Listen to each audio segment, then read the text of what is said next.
नमस्कार, बहुत बहुत स्वागत है आप सभी का। आपके साथ मैं हूं स्वप्निल। अफगानिस्तान के मौजूदा हालात से पूरी दुनिया हैरान है, परेशान है। तालिबान के कब्जे के बाद काबुल से आने वाली तस्वीरें पूरी दुनिया को डरा रही है। तालिबानियों के जुल्म सितम की अनदेखी तस्वीरों ने एक बार फिर तालिबान का क्रूर चेहरा सामने ला दिया। खुद को बदले हुए तालिबान कहने वाले लोगों पर बेइंतहा जुल्म ढा रहे हैं। खासकर महिलाओं में दहशत है, खौफ है। अफगानिस्तान के हालात पर भारत सरकार लगातार नजर बनाए हुए है। भारत के लिए यह चिंता का सबब भी है। सरकार को वहां फंसे भारतीयों की चिंता है। आज बात इसी पर, तो चलिए शुरू करते हैं स्पेशल रिपोर्ट।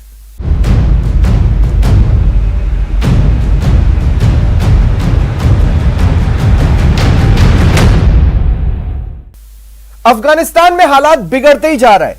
कई देश अपने अपने नागरिकों को वहां से निकाल रहे हैं। भारत सरकार ने भी अपने वायुसेना के जरिए मिशन एयरलिफ्ट शुरू किया और अपने विमान C-17 ग्लोब मास्टर के जरिए 168 यात्रियों को काबुल से भारत ले आए। सबसे राहत की बात यह है कि काबुल से बाहर निकालने के लिए केवल भारतीय ही नहीं है, बल्कि वो जरूरतमंद अफगानी सिख भी हैं जो किसी भी सूरत में वहां से निकलना चाहते हैं और उनकी मदद की भारत सरकार ने पूरी तैयारी कर ली है।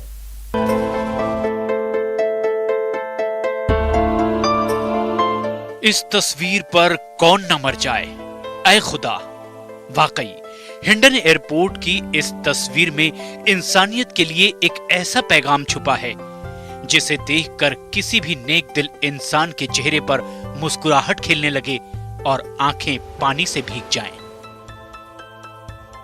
भारत का मिशन एयरलिफ्ट।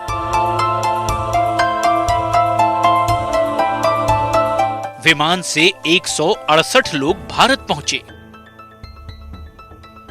107 भारतीय, 24 अफगान सिख पहुंचे। पूरे अफगानिस्तान में चीख, दर्द और बेबसी का माहौल है। मगर इसके बीच भी राहत की खबर यह है कि भारतीय वायुसेना ने मिशन एयरलिफ्ट के तहत सुरक्षित रूप से 168 लोगों को एयरलिफ्ट कर लिया है। भारत सरकार ने अफगानिस्तान में फंसे भारतीयों को दहशत की दुनिया से बाहर निकालने के लिए खास तौर पर इंतजाम किया और काबुल से उन लोगों को एयरलिफ्ट करवाया जो किसी भी सूरत में वहां से निकल जाना चाहते थे। हिंडन एयरबेस की ये तस्वीरें गवाह है कि यहां भारतीय वायुसेना का C-17 ग्लोब मास्टर विमान अफगानिस्तान में फंसे हुए भारतीयों को लेकर पहुंचा था। पहली तस्वीर हिंडन एयरबेस पर वायुसेना के विमान के पहुंचने की है और दूसरी तस्वीर विमान से उतरे उन अफगानी लोगों और उनके बच्चों की है जिन्होंने हिंदुस्तान की धरती पर कदम रखते ही राहत की सांस ली है।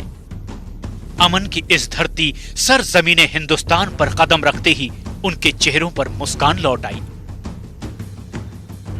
अफगानिस्तान से जो लोग लौटे हैं वो अब यहाँ हिंडन एयरबेस से वापस जा रहे हैं और देखिए बहुत इनके चेहरे पर राहत जरूर नजर आ रही है। नरेंद्र, सब ठीक है, अभी तो नॉर्मल है हालात, फिर भी वो हो रहा है थोड़े से हालात वहाँ के वो थे ना, तभी तो निकले हैं हम सारे। तो वहाँ अब किस तरह से 3 दिन किस तरह से गुजरे आपके? तो वो बस जैसे एयरपोर्ट में थे हम। सर, जो इवैक्यूएशन किया गया इसके बारे में क्या कहेंगे जो भारत सरकार ने किया है?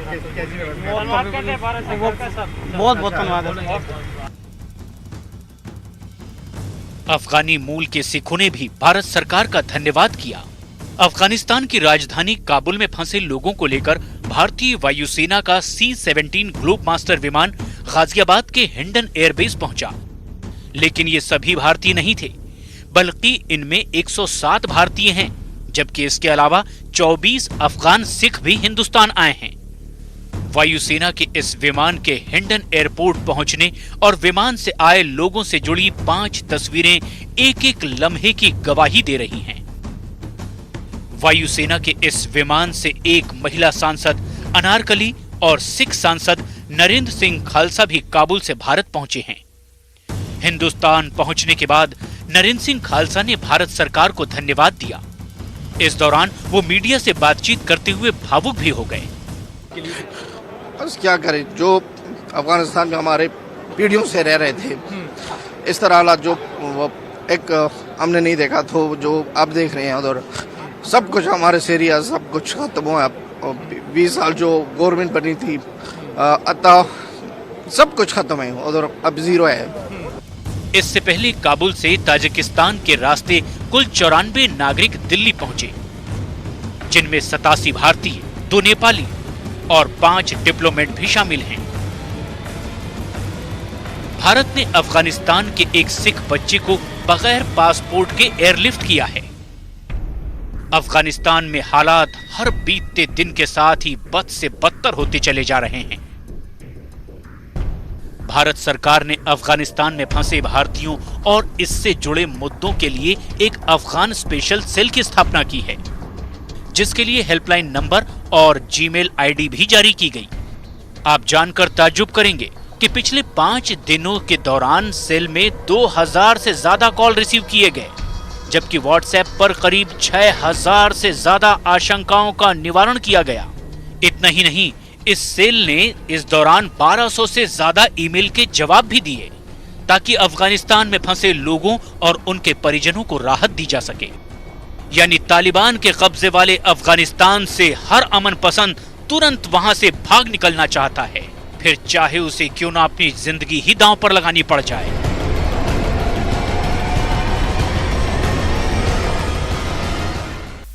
अफगानिस्तान अब तालिबान का हो चुका है, लेकिन अब आने वाले समय में अफगानिस्तान की सूरत क्या होगी, नई सरकार की सीरत क्या होगी, तालिबान के वो कौन कौन से चेहरे हैं, तालिबान के वो कौन कौन से सरदार हैं जो अफगानिस्तान की नई सरकार बनाएंगे।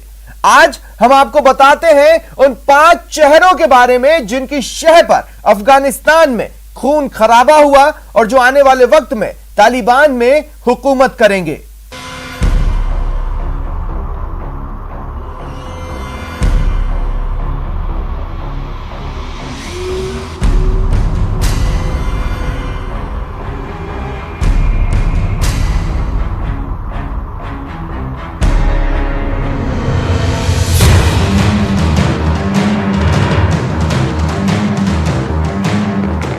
अफरा तफरी, दहशत और गोलीबारी के बीच काबुल में हालात बहुत तेजी से तब्दील हो रहे हैं। अफगानिस्तान के ज्यादातर हिस्सों पर बंदूक के दम पर अब अपना झंडा फहराने के बाद तालिबान ने सरकार बनाने के लिए बातचीत के सिलसिले शुरू कर दिए।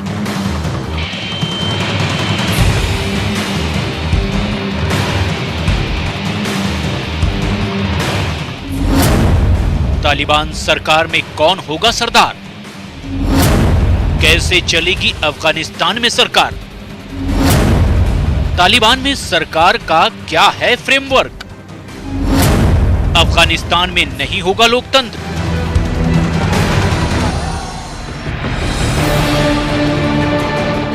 आने वाले वक्त में अफगानिस्तान की सूरत क्या होगी? वहां तालिबान की नई सरकार की सीरत क्या होगी? तालिबान के वो कौन कौन से चेहरे हैं, वो कौन कौन से सरदार हैं जो अफगानिस्तान पर हुक्म चलाएंगे?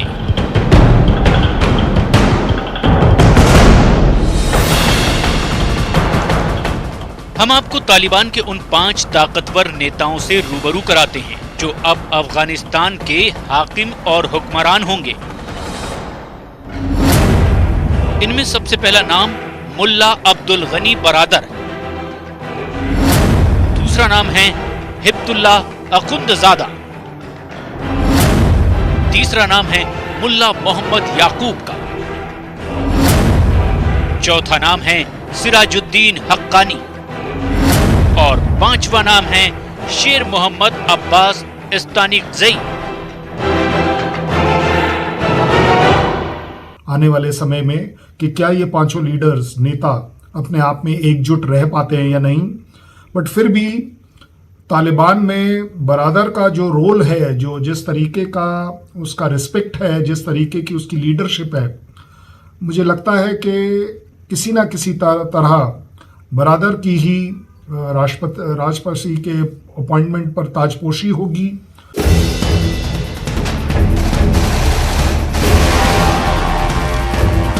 यही वो 5 चेहरे हैं जिनके इर्द गिर्द आने वाले वक्त में तालिबान की नई सरकार होगी। यही वो 5 चेहरे हैं जिनका असर तालिबान के लड़ाकों पर सबसे गहरा है।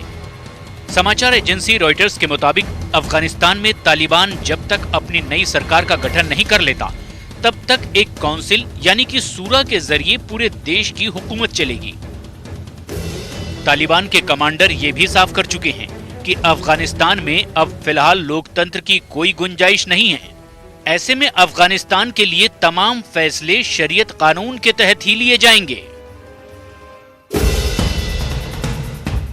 मुल्ला अब्दुल गनी बरादर इस वक्त तालिबान के टॉप सरदारों में से एक हैं। चेहरे मोहरे से बेहद शांत से दिखने वाले अली बरादर नीतिगत फैसले तो करते ही हैं। तालिबान के लिए क्या सही है और क्या गलत, इसका फैसला भी यही करते हैं। अफगानिस्तान के उरुज़गान सूबे में पैदा हुए मुल्ला बरादर तालिबान की बुनियाद रखने वाले मुल्ला उमर के रिश्तेदार हैं अब्दुल गनी बरादर, जिनके बारे में कहा जाता है कि वो पाकिस्तान की खुफिया एजेंसी ISI के सबसे खास आदमी हैं। बरादर के बारे में ये बात सबसे ज्यादा हैरान करती है कि अमेरिका के ही कहने पर मुल्ला बरादर को 2010 में कराची में गिरफ्तार किया गया था और 8 साल जेल में बिताने के बाद अमेरिका की ही सिफारिश पर जेल से आजाद किए गए। तालिबान की मौजूदा कमान हिब्दुल्ला अखुंदजादा के पास है। उन्हें तालिबान का सुप्रीम सरदार कहा जाता है। साल 2016 में जब अमेरिकी ड्रोन हमले में तालिबान का तत्कालीन सरगना मुल्ला मंसूर अख्तर मारा गया तो अखुंदजादा ने ही तालिबान की कमान संभाली। जो सूरा यानी काउंसिल इस वक्त अफगानिस्तान में हुकूमत करने वाली है, उसकी कमान भी अखुंदजादा के हाथ में ही होगी। हिब्दुल्लाह अखुंदजादा की पहचान एक मजहबी नेता की रही है। तालिबानी उनका अदब व एहतराम करते हैं। उनकी अपील का तालिबानी लड़ाकों पर गहरा असर होता है। तालिबान चीफ बनने के बाद अखुंदजादा ने अल-कायदा प्रमुख ऐमान अल-जवाहिरी की सरपरस्ती हासिल की, लिहाजा उसे वफादारों का अमीर भी कहा जाता है। तालिबान के राजनीतिक, धार्मिक और लड़ाई के मामलों पर आखिरी फैसला अखुंदजादा ही करता है। मुल्ला उमर की मौत के बाद तालिबान संगठन को अखुंदजादा ने टूटने से बचाया। अफगानिस्तान में जिस तरीके से तालिबान ने उथल पुथल मचा रखी है, जिस तरीके से पूरा तालिबान कंट्रोल में है, उससे बड़ा क्लैरिटी लगती है कि उसका जो चीफ है बरादर, वही अफगानिस्तान की पॉलिटिक्स में सबसे बड़ा से रखेगा। चाहे पाकिस्तान को ये बात पसंद आए या ना आए, चाइना को पसंद आए या ना आए। तालिबान के सरदारों में सबसे कम उम्र का मुल्ला याकूब असल में तालिबान की नींव रखने वाले मुल्ला उमर का बेटा है, जो संगठन के तमाम फौजी ऑपरेशन का सरदार है। मुल्ला मोहम्मद याकूब को एक तरह से तालिबान का आर्मी कमांडर भी कहा जा सकता है। खुफिया रिपोर्ट में कहा गया है कि मुल्ला मोहम्मद याकूब ही अफगानिस्तान में तालिबान के हर ऑपरेशन को अंजाम देता है और उसी की इजाजत से तालिबान के लड़ाके कोई कदम उठाते हैं। यानी तालिबान लड़ाकों पर मुल्ला मोहम्मद याकूब का पूरा कंट्रोल है। मोहम्मद याकूब की उम्र करीब 35 साल है और वही तालिबान का असली वारिस है। मुल्ला मोहम्मद याकूब के बारे में कहते हैं वो बहुत ज्यादा बेरहम हैं। उसी के इशारे पर तालिबान के लड़ाके बेगुनाह और मजलूम लोगों पर जुल्म ढाते हैं। अगला नाम सिराजुद्दीन हक्कानी। तालिबान के टॉप कमांडरों में से एक रहे जलालुद्दीन हक्कानी का बेटा सिराजुद्दीन हक्कानी इन दिनों तालिबान के बड़े नेताओं में शामिल है और वही हक्कानी नेटवर्क चलाता है, जिसे असल में तालिबान का सबसे बड़ा सहयोगी संगठन माना जाता है। हक्कानी नेटवर्क पाकिस्तान अफगानिस्तान सीमा पर तालिबान की वित्तीय और सैनिक संपत्ति की देखरेख करता है। यानी हक्कानी नेटवर्क ही तालिबान का असली इंतजाम अली है। पाकिस्तान का वफादार है सिराजुद्दीन हक्कानी। इसी ने आतंकियों को पाकिस्तान की फौज से ट्रेनिंग दिलाई। 48 साल का सिराजुद्दीन हक्कानी कितना बड़ा आतंकवादी है, इसका अंदाजा उसके सिर पर लगे इनाम से लगाया जा सकता है। उस पर 1 करोड़ अमेरिकी डॉलर यानी करीब 70 करोड़ रुपए का इनाम है। फिदाइन हमलों का उस्ताद भी है सिराजुद्दीन हक्कानी। अफगानिस्तान की सरकार बनाते समय चाहे हक्कानी नेटवर्क आगे आए और बढ़ चढ़कर हिस्सा ले, चाहे तालिबान ले, चाहे कोई भी और ऑर्गेनाइजेशन जो अपने आप में यूनाइटेड नेशन और वर्ल्ड के टेररिस्ट की लिस्ट में है, आतंकवादी रहे हैं, आतंकवादी का तगमा उनको हमेशा से लगा रहा है, जब भी वो अपनी सरकार बनाएंगे, चाहे मिलीजुली बनाए, चाहे कैसी भी बनाए, वो अपने उस टेररिस्ट और उस कट्टरवाद कैरेक्टर से बाहर नहीं आ पाएंगे। अगला नाम शेर मोहम्मद इस्तानिकजई। इस्तानिकजई तालिबान का एक बड़ा नेता होने के साथ साथ संगठन का वो चेहरा है जो अक्सर तालिबान की ओर से होने वाली बातचीत में शामिल रहता है। साल 2001 में जब तालिबान के हाथ से सत्ता फिसली तो इस्तानिकजई ने देश छोड़ दिया और दोहा में रहने लगा। इस्तानिकजई को कट्टर मजहबी नेता माना जाता है जो 2015 में दोहा में मौजूद तालिबान के सियासी दफ्तर का मुखिया बना। अमेरिका के साथ हुए शांति समझौते में भी ये शामिल था। इस्तानिकजई के बारे में मशहूर है कि 70 के दशक में अफगान सैनिकों के साथ देहरादून में IMA से ट्रेनिंग ली थी। बेहद पढ़े लिखे इस्तानिकजई का पाकिस्तान की खुफिया एजेंसी ISI से नजदीकी रिश्ता है। काबुल में मौजूद अफगानिस्तान के प्रेसिडेंट पैलेस पर अब इनमें से किसी एक का ही कब्जा होगा, लेकिन वो कौन होगा, बस इसी बात को तय करने के लिए तालिबान के बड़े नेताओं के बीच बैठकों का सिलसिला चल रहा है। सबसे दिलचस्प बात यह है कि इन तालिबान का विरोध करने वाला दूसरा गुट भी अलग अलग बैठक करके अपने लिए सियासी भूमिका की तलाश में जुटा हुआ है। और चलिए रुकते हैं एक ब्रेक के लिए, कहीं जाइएगा नहीं, जल्द हाजिर हो रहे हैं।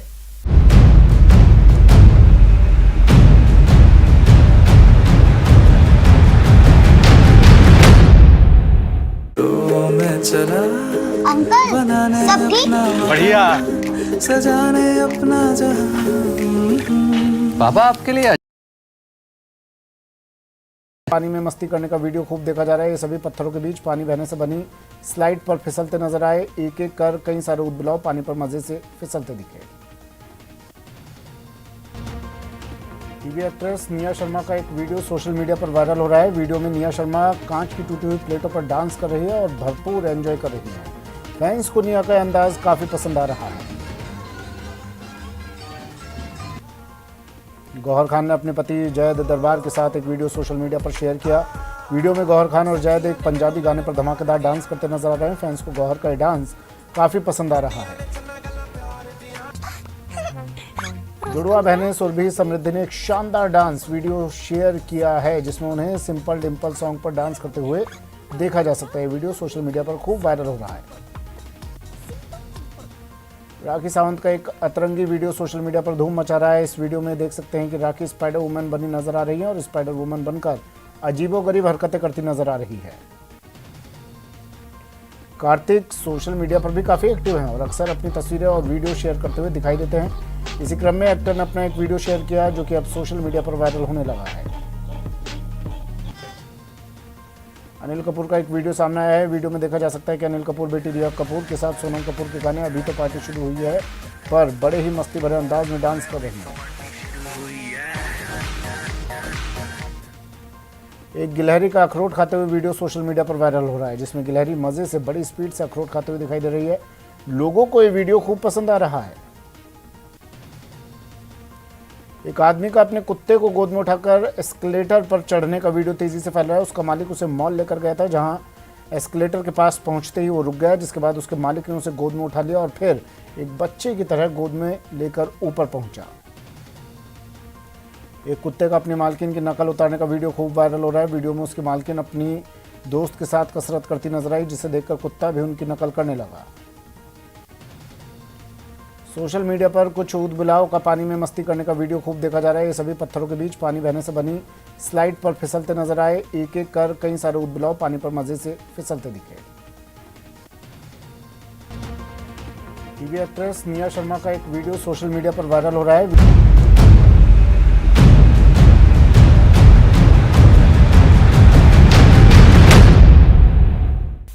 अफगानिस्तान में जो कुछ भी हो रहा है, जिस तरह तालिबान वहां पर हुकूमत पर कब्जा जमाए बैठा है, इसके पीछे कोई और नहीं बल्कि पाकिस्तान और उसकी खुफिया एजेंसी ISI का ही हाथ है।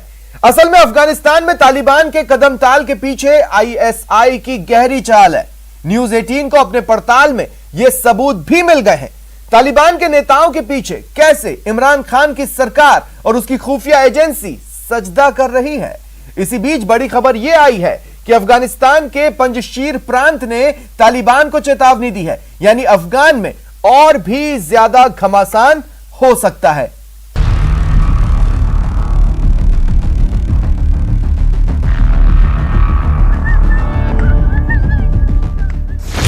आईएसआई की तालिबान से मिली भगत। आईएसआई मुखिया का अफगानिस्तान दौरा। कंदहार में तालिबान लड़ाकों से मुलाकात। न्यूज 18 की एक्सक्लूसिव पड़ताल। मुल्ला बरादर काबुल जाने से पहले नमाज अता करने पहुंचे थे। अफगानिस्तान के अंदर बहुत बड़ा रोल रहा है। आईएसआई और पाकिस्तान को काफी पहले से पता लग गया था कि अब अमेरिकी सैनिक यहां से बाहर जाने वाले हैं। तभी से इन्होंने एक बड़ी तैयारी करनी शुरू कर दी थी और इनका मकसद था अफगानिस्तान के ऊपर कब्जा करना। आईएसआई ने अपने जो मॉड्यूल्स थे वो अफगानिस्तान के अंदर कई जगहों पर कई स्तर के ऊपर बिठा रखे थे। अफगानिस्तान की सरकार में, उसकी फौज में और कई सारे ट्राइबल कबीलों के बीच में भी आईएसआई मॉड्यूल काम कर रहे थे। न्यूज 18 के पास कुछ ऐसी तस्वीरें हैं जो इस बात की गवाही देती हैं कि पाकिस्तान तालिबानियों के साथ मिला हुआ है और काबुल में नई सरकार के गठन में बराबर उनकी मदद कर रहा है। न्यूज 18 ने पहले भी अपनी रिपोर्ट में कहा था कि पाकिस्तान काबुल में एक नई सरकार के गठन में अहम भूमिका निभाने की तैयारी में है।